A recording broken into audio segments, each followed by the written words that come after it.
Here we are, with another 1906 record. One-sided, of course.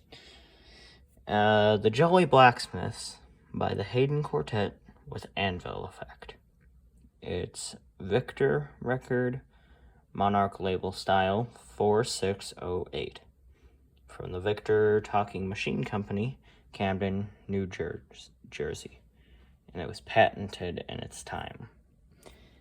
I don't think it is anymore. I'm sure that patent is long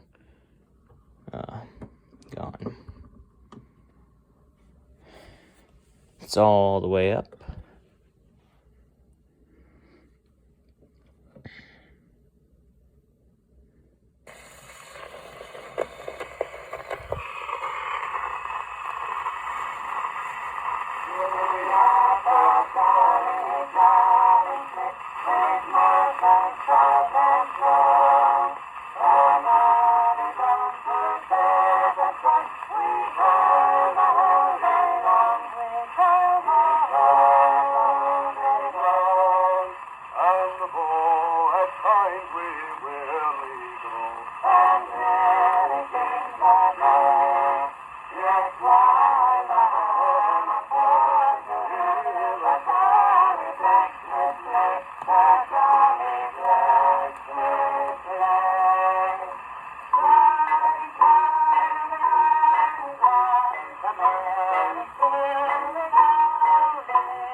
And there you have it.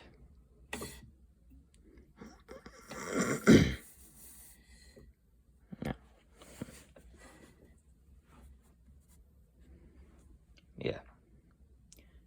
Hope you enjoyed. Yeah. Thanks for watching.